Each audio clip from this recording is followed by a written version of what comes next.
Hello बच्चों, आज हम पढ़ेंगे potential energy of a dipole in a uniform electric field. यानी डाइपोल की पोटेंशियल एनर्जी किसमें? Uniform electric field. चलिए, तो स्टार्ट करने से पहले मैंने कुछ लिखा हुआ है। ये एक यूनिफॉर्म इलेक्ट्रिक फील्ड है। मैंने लिखा है consider a dipole placed in uniform electric field. The dipole moment vector P is making angle theta naught with electric field। ये मैंने बेटा एसेंशियल ले रखा है। कोई डाइपोल है जो कि यूनिफॉर्म इलेक्ट्रिक फील्ड में रखा है और डाइपोल का डाइपोल मोमेंट वेक्टर जो है वो थीटा नॉट एंगल बना रहा है किसके साथ? इलेक्ट्रिक फील्ड के। तो सबसे पहले मैं यहाँ पर एक डाइपोल बना देता हूँ, फिर बात करेंगे। देखिए, सपोज आपने पहले पढ़ा है डाइपोल कैसा होता है। इसमें एक चार्ज पॉजिटिव एक चार्ज नेगेटिव, दोनों का मैग्नीट्यूड इक्वल होता है। ये आपने पढ़ा हुआ है, ठीक है। ये यूनिफॉर्म इलेक्ट्रिक फील्ड में रखा हुआ है। दूसरी बात, डाइपोल मोमेंट वेक्टर P। इसके बारे में मैंने आपको पढ़ाया हुआ है कि इसकी डायरेक्शन बेटा -q से +q की ओर होती है। इसकी डायरेक्शन किधर होती है बेटा? -q से +q। तो P की डायरेक्शन है -q से +q की ओर और इलेक्ट्रिक फील्ड है इस डायरेक्शन में।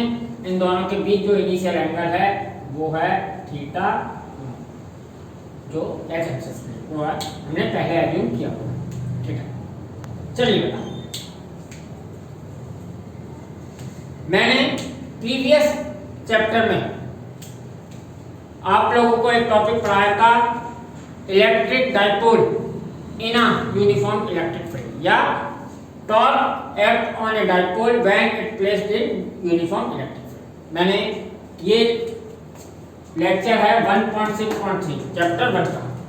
चैप्टर 1 में ये लेक्चर आप पहले देखें, उसके बाद इसे पढ़ें तो आपको ज्यादा अच्छा लगेगा। या आपको डाइपोल की क्या किस तरीके का मोशन होता है इन यूनिफॉर्म इलेक्ट्रिक फील्ड में पता होना चाहिए। फिर मैं आपको थोड़ा थोड़ा बताता हूं। देखिएगा बेटा,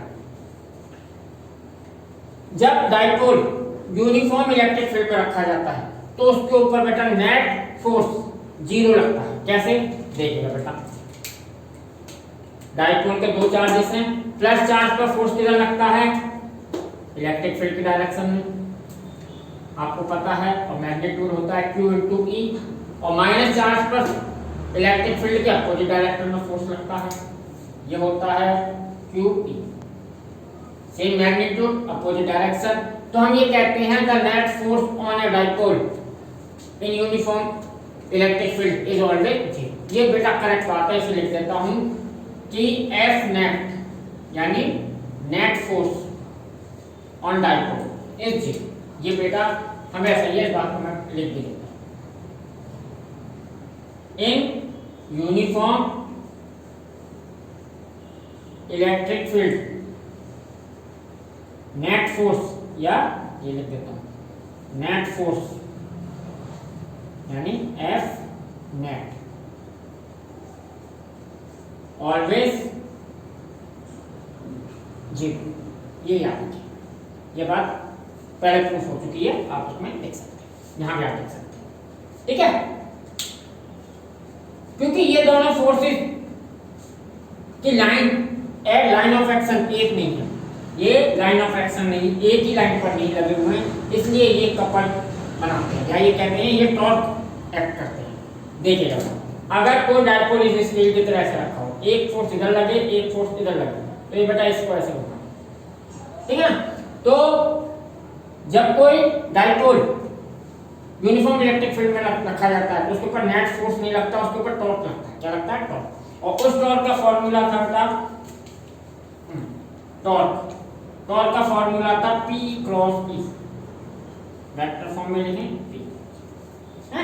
ये बात याद रखिएगा कि नेट टॉर्क लगता है, नेट फोर्स नहीं लगता। इसकी वजह से डाइपोल इधर या इधर ट्रांसलेटरी मोशन नहीं करता, कोई भी ट्रांसलेटरी मोशन नहीं करता, ये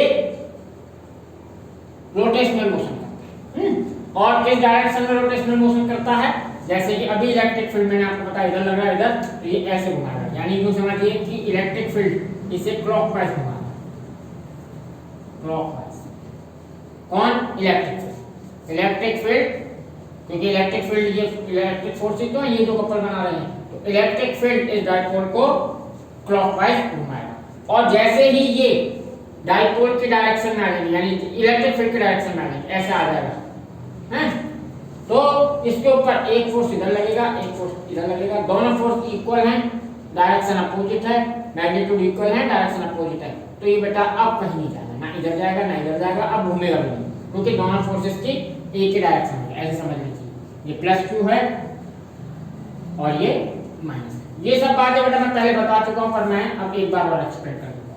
ये QE और ये QE, ये दोनों फोर्स अपोजिट हो गए हैं, अब ये कहीं नहीं जाएगा, अब ये रोटेशनल मोशन भी नहीं करता।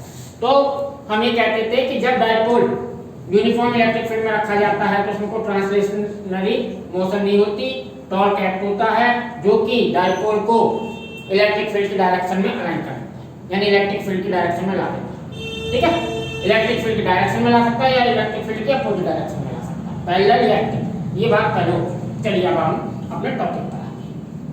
तो टॉर्क इस पर एक्ट होता है P क्रॉस E, अगर इसके मैग्नीट्यूड की बात करें तो P E sin थीटा। ना थीटा क्या है? एंगल बिटवीन, आपको पता ही है, एंगल बिटवीन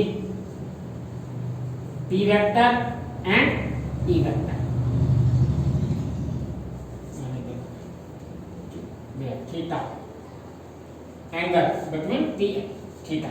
ठीक है, ये बात क्लियर। यहाँ पर थीटा नॉट का दे रखा P और E के बीच का। चलिए अब हम बात करते हैं इसकी पोटेंशियल एनर्जी के बारे में। तो पोटेंशियल एनर्जी फाइंड करने के लिए हम बेटा एक वर्क डन निकाल देते हैं, work done against electric field. ठीक है, work done against electric field. तो आप देखिएगा बेटा नेट फोर्स इसके ऊपर 0 लग रहा है, तो डायपोल को इधर या इधर ट्रांसलेटरी मोशन कराने पर हमें कोई वर्क नहीं करना पड़ेगा, क्योंकि इस पर कोई भी इलेक्ट्रिक फील्ड या इलेक्ट्रिक फोर्स नहीं लग रहा, नेट फोर्स क्या है? 0। तो इसके लिए हम क्या करते हैं, ये रोटेशनल मोशन कर रहा है, और रोटेशनल मोशन कौन करा रहा है? Electric field. तो हम बेटा इसके रोटेशनल मोशन के अगेंस्ट वर्क कराते हैं। क्या कराते हैं बेटा? रोटेशनल मोशन के अगेंस्ट वर्क कराते हैं, क्योंकि हमें पोटेंशियल एनर्जी निकालने के लिए work done against electrostatic force, sorry electric field या इलेक्ट्रोस्टैटिक फोर्स या बाय एक्सटर्नल एजेंसी करना होता है। तो अब देखते हैं, इतनी बात क्लियर। तो अब बात आती है to find the potential energy of dipole.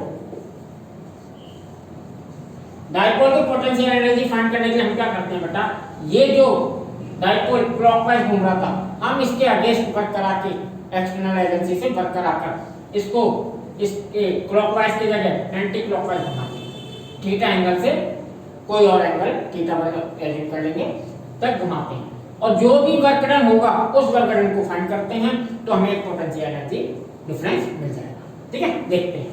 तो to find the potential energy of dipole, slowly rotate dipole against electric field. Electric field के अगेंस्ट का मतलब क्या हो गया बेटा? Anti clockwise. अभी क्लॉकवाइज हमारा ना, anti clockwise from theta naught to theta. ठीक है, from theta naught to theta, इसे थोड़ा सा ऐसे घुमाते हैं स्लोली। और एक बार मैं लिख देता हूं फिर विदाउट एक्सेलरेशन। ये सब बेटा कॉन्सेप्ट को पोटेंशियल एनर्जी कहते हैं, तो लिख दें तो अच्छी बात है आपके लिए कि स्लोली करते हैं और विदाउट एक्सेलरेशन, विदाउट एक्सेलरेशन। ठीक है ना, ये वही कॉन्सेप्ट चल रहे हैं जैसे पहले चल रहे हैं पोटेंशियल एनर्जी के लिए। तो इसको घुमाया, तो इस केस में हमें वर्क डन करना है। तो बेटा वर्क डन क्या क्या होता है? External work done by external agency. बात आती है पहले work done by external agency. यानी हमने एक्सटर्नल एजेंसी में वर्क किया। इसको यहाँ से ऐसे घुमाएंगे तो वो होगा बेटा u θ1 माइनस u θ इन 0। हम थीटा नॉट से θ1 तक इसको घुमाया, ऐसे समझिए। इसको दोबारा बनाना, इसको डायपोल को ऐसे कर दिया, ठीक है। ये प्लस क्यू और ये माइनस। अब ये जो एंगल ले रहे हैं हम, ये कितना है थीटा, ऐसे इधर घुमा दें क्लॉकवाइज, वो एंटी क्लॉकवाइज। तो वर्क डन जो होगा वो क्या होगा, पोटेंशियल एनर्जी का डिफरेंस। अभी क्या है, ये पोटेंशियल एनर्जी डिफरेंस मिलेगा, इस एंगल पर पोटेंशियल एनर्जी और इस पर पोटेंशियल एनर्जी का डिफरेंस। ये वर्क डन कैसा है बेटा, ये वर्क डन कैसा होता है, वेरिएबल। इससे देखिएगा टॉर्क जो लगता है, टॉर्क जो है ना वो थीटा पर डिपेंड है। जैसे जैसे थीटा चेंज होगा टॉर्क चेंज होता है, यानी ये वेरिएबल है। टॉर्क क्या है, वेरिएबल। तो वेरिएबल वर्क डन को निकालने के लिए हम क्या करते हैं, टॉर्क इक्वल टू होता है डी थीटा। यहाँ लिख देता हूँ मैं, आपके रोटेशनल मोशन में आपने पढ़ा था W इक्वल टू होता है टाउ थीटा, ये आपने पहले पढ़ा। अब वेरिएबल क्या निकालना होता है तो इसको करते हैं बेटा थीटा नॉट से θ1 तक इंटीग्रेट कर देते हैं, टाउ इनटू डी थीटा, ठीक है। तो W एक्सटर्नल या बात करें u θ1 minus u θ0 equal to हो गया बेटा टाउ बराबर होता है P E sin theta D theta, और ये इंटीग्रेशन θ0 टू थीटा, ठीक है। इसका इंटीग्रेशन करें तो हमें मालूम है, मैं आपको यहाँ लिख देता हूँ, sin थीटा का इंटीग्रेशन होता है माइनस cos थीटा, ठीक है बेटा। बायो वाले बच्चे थोड़ा ध्यान दें। तो ये हो गया बेटा W external equal to u θ1 minus u θ0 equal to PE, बाहर आ गया, ये तो कांस्टेंट है, P भी नहीं बदलेगा, चार्जेस बदलेंगे नहीं, इलेक्ट्रिक फील्ड यूनिफॉर्म में बदलेगा नहीं। sin थीटा का इंटीग्रेशन किया तो वो आ गया माइनस cos थीटा, तो इसको लिख सकता हूँ माइनस cos थीटा, और इसके ऊपर लिमिट θ0 टू थीटा, ठीक है। तो W एक्सटर्नल एजेंसी का वर्क, या कह सकते हैं potential energy difference between u θ0 to θ1 कितना आ गया, ये आ गया बेटा minus PE cos θ1 minus cos theta. ये जो आ गया, ये energy potential energy difference between angle θ0 to theta, इन दोनों की पोटेंशियल एनर्जी का डिफरेंस। और हमें चाहिए बेटा पोटेंशियल एनर्जी। देखिए बेटा, इनिशियल से कॉन्सेप्ट चल रहा है कि एक पॉइंट पर पोटेंशियल एनर्जी फाइंड हो सकती है। पिछले केसेस में हम जब बात कर रहे थे हमने इंफिनिटी पर पोटेंशियल एनर्जी को जीरो ले रखा था। पॉइंट इंफिनिटी एक ऐसा पॉइंट ले रखा है हमने जहां पर पोटेंशियल एंड पोटेंशियल एनर्जी दोनों जीरो होते हैं, ठीक है। यहां पर या तो हमें पोटेंशियल एनर्जी से काम चलाना होगा, और अगर एक ही एंगल पर या एक ही पॉइंट पर, पॉइंट नहीं है यहाँ एंगल है क्योंकि टॉर्क की बात हो रही है, तो एक ही पर्टिकुलर एंगल पर अगर हमें पोटेंशियल निकालना है तो हमें बेटा कोई ऐसा एंगल एज्यूम करना पड़ेगा जहां पर पोटेंशियल जीरो हो। क्या हो बेटा, जहां पर पोटेंशियल जीरो हो, या कहें पोटेंशियल एनर्जी जीरो, तभी हम एक पॉइंट से दूसरे पॉइंट की बात कर पाएंगे, डिफरेंस निकाल पाएंगे। एक पॉइंट का डिफरेंस जीरो होगा, तो उसके लिए एक एजम्पशन ले रखा है, पहले मैं इसको लिख देता हूं। ये क्या है, पोटेंशियल एनर्जी डिफरेंस। इससे बेटा पोटेंशियल एनर्जी का डिफरेंस आएगा दो एंगल्स के बीच ना। अब हम बात करते हैं एजम्पशंस की बात करते हैं। हमने इसमें एक एजम्पशन लिया, हमने बुक में एनसीईआरटी एक एजम्पशन लिखी है। जैसे पहले पढ़ा था हमने इंफिनिटी पे पोटेंशियल जीरो होता है, ऐसे ही यहाँ पर u π/2 यानी क्या होता है जीरो, यानी ऐसे समझ लीजिए at π/2 the potential energy of dipole is zero. ये एजम्पशन कि हमने π/2 पर पोटेंशियल एनर्जी जीरो ली, ये एज्यूम कर लिया। तो यहाँ पर यहाँ पर θ0 को π/2 लेके चलिए, इनिशियल पॉइंट को पाई बाय 2 अभी तो यहाँ से ये ऐसे समझिएगा, डाइपोल पाई बाय 2 पे रखा था, फिर पाई बाय 2 से इधर घुमाया, डाइपोल ऐसे पाई बाय 2 पे रखा था और फिर ऐसे घुमाया, ये समझ के चलिए। इनिशियल पॉइंट हमने क्या एज्यूम कर लिया, पाई, तो पाई बाय 2 से क्या होगा बेटा, u या पूरा ही लिख देता हूँ, w एक्सटर्नल चल रहा है, चलने दीजिए, w external equal to u theta 1 minus u pi by 2 equal to minus pe cos theta 1 minus cos pi by theta naught को हमने क्या रख दिया, पाई बाय। तो ये तो जीरो हो गए, यहाँ से हमने एडिट कर रखा है, तो ये निकल आया w एक्सटर्नल किसके बराबर आ गया, w u theta 1 minus zero, ये सब जीरो हो गया पॉइंट, तो हमें इस पॉइंट की पोटेंशियल एनर्जी मिल गई, ये हो गया minus pe cos theta. cos 90 क्या होता है, जीरो, लिखने की जरूरत नहीं है, डायरेक्ट भी लिख देता हूँ आपके लिए, cos pi by 2 equal to होता है, तो ये हमारा देता है, इसको आप ऐसे लिख दीजिए, w एक्सटर्नल या work done by external energy equal to potential at theta 1 उठा देते हैं, इसे स्टैंडर्ड फॉर्म में लिखते हैं ऐसे, माइनस pe cos थीटा, ऐसे, ये हमारा formula. At angle theta potential energy of dipole is minus pe cos theta. जो भी एंगल हो, ये 60 पर रखा हो तो थीटा इक्वल टू 60 रख दीजिएगा, थोड़ा ऊपर जाएंगे तो जैसे जैसे एंगल हो देखिएगा बेटा, cos थीटा तो इसके वेक्टर फॉर्म भी, वेक्टर फॉर्म,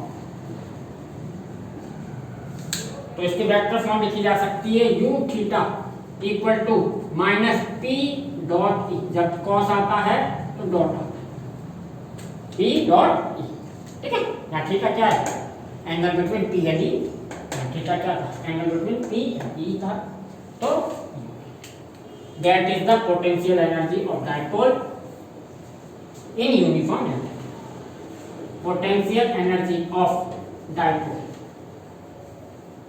इन यूनिफॉर्म इलेक्ट्रिक, पूरा लिखिएगा, यूनिफॉर्म इलेक्ट्रिक फील्ड में, ठीक है। तो ये रिजल्ट आपको याद है, potential energy dipole. Non uniform का क्वेश्चन हमारे सिलेबस में नहीं है, तो नॉन यूनिफॉर्म कभी नहीं आएगा, जब भी पोटेंशियल एनर्जी डाइपोल की पूछी जाएगी तो यूनिफॉर्म इलेक्ट्रिक फील्ड में ही पूछी जाएगी, ठीक है बेटा। चलिए इतनी बात क्लियर आपको, इसमें याद रखिएगा नेट फोर्स जीरो था, इसलिए no translatory motion against electric field, इसलिए हमने ट्रांसलेटरी मोशन के बारे में नहीं सोचा, हमने किसके बारे में देखा, टॉर्क, जो कि कौन लगाता था, इलेक्ट्रिक फील्ड, तो हम टॉर्क के इलेक्ट्रिक फील्ड के टॉर्क के अगेंस्ट लेकर घुमाया और उसको वर्क डन फाइंड किया, थीटा नॉट से थीटा 1 तक घुमाया अपोजिट डायरेक्शन में, ठीक है। इलेक्ट्रिक फील्ड किधर घुमाया था, नीचे, एक्सटर्नल एजेंसी किधर घुमाई, एंटी क्लॉकवाइज, ऐसे इलेक्ट्रिक फील्ड किधर, क्लॉकवाइज, एक्सटर्नल एजेंसी, वो वर्क डन निकाला, वो वर्क डन टॉर्क वेरिएबल होता है, तो ऐसे ही वर्क डन निकला, ठीक है। हमने एक एग्जांपल ले लिया, ये याद रखिएगा कि पाई बाय 2 पर डाइपोल की पोटेंशियल एनर्जी जीरो होती है, एग्जांपल ले लिया, तो इससे हमने इनिशियल पॉइंट हमने पाई बाय 2 से शुरू करेंगे, अब जब भी बात करेंगे, जो भी बात हो रही है, अब ये समझिएगा कि पाई बाय 2 से बात, तो पाई बाय 2 लिया हमारा, ये this is the potential energy of dipole in uniform electric field. चलिए बेटा अभी एक चीज और देखेंगे, हमने torque on dipole in a uniform electric field यानी इस लेक्चर में स्टेबल और अनस्टेबल कंडीशंस पढ़ी थी, यानी थीटा इक्वल टू 0 पर स्टेबल इक्विलिब्रियम और theta equal to pi by 2 pi सब पाई पर, सॉरी 180 पर, थीटा इक्वल टू 0 पर स्टेबल इक्विलिब्रियम,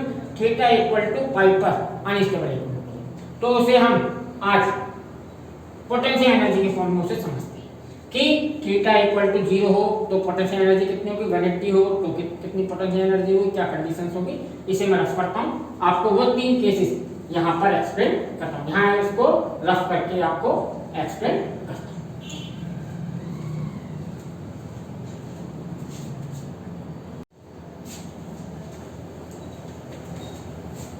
चलिए बेटा अब हम देखते हैं potential energy of dipole in different conditions, अलग अलग अरेंजमेंट में या अलग कंडीशंस में इसकी पोटेंशियल एनर्जी देखते हैं। केस 1 पहले, केस 1 की बात करें।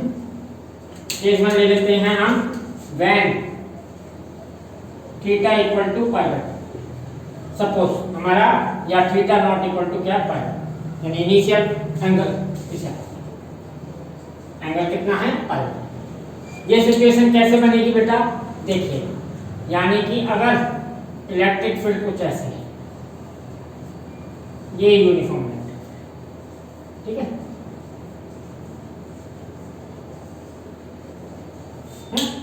इसमें डाइपोल इस तरीके से रखा, इसमें डाइपोल ऐसे रखा,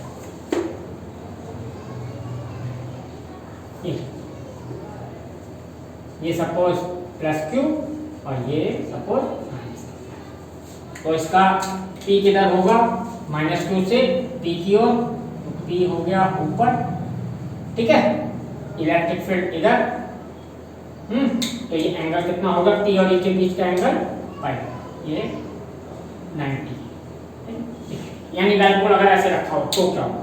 तो देखिएगा बेटा, मैंने पहले बता दी एफ नेट यहां लिख देता हूं, एफ नेट ऑलवेज जी, ये तो हमेशा ही जीरो रहेगा, ऐसे समझ लीजिए। इस पर फोर्स लगा इधर, इस पर फोर्स लगा इलेक्ट्रिक फील्ड के डायरेक्शन के अपोजिट, माइनस पर अपोजिट और प्लस पर इलेक्ट्रिक फील्ड। तो नेट फोर्स तो मैं पहले भी लिख दिया था, ऑलवेज जीरो रहेगा, यहाँ जीरो।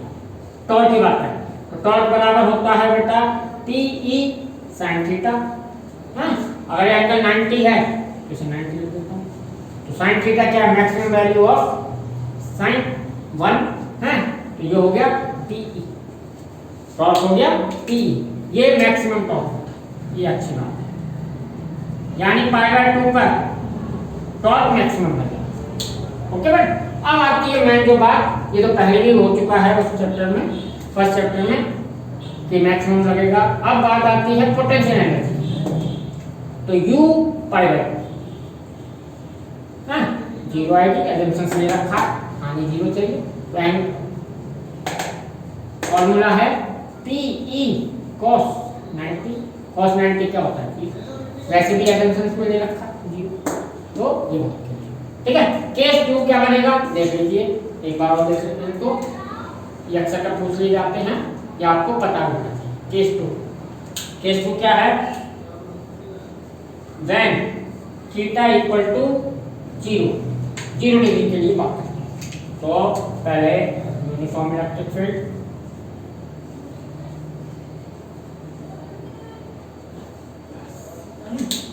जीरो का मतलब कि डाइपोल ऐसे रखा, ये प्लस क्यू और ये माइनस। इस केस में P किधर होगा, माइनस क्यू से प्लस क्यू होता है P, तो ये है P रहता है, P भी इधर, इलेक्ट्रिक फील्ड भी इधर है, ये इलेक्ट्रिक फील्ड है रेड वाला, तो एंगल कितना होगा, तो जीरो एंगल पे ये सिचुएशन बनेगी। इस केस में देखें एफ नेट, तो मैंने पहले भी कहा हुआ है एफ नेट ऑलवेज जीरो, ठीक है। टॉर्क की बात है, टॉर्क होता है PE sin 0, sin 0 होता है जीरो, यानी इस केस में कोई भी टॉर्क नहीं लगेगा, फोर्स भी नहीं लगा, टॉर्क भी नहीं लगा। इट मींस क्या हो गया, ये इक्विलिब्रियम, ये कौन सी इक्विलिब्रियम है, ये इक्विलिब्रियम, बेटा फोर्स भी नहीं लगा, टॉर्क भी नहीं लगा, दो ही मोशन होती है किसी ऑब्जेक्ट में, या तो ट्रांसलेटरी हो या रोटेशनल हो, या ना ट्रांसलेटरी है ना रोटेशनल, ये इक्विलिब्रियम हो। ये उस केस में हमने पढ़ा था कि ये स्टेबल है, पता है हमें, तो आप देखते हैं उसके बारे में।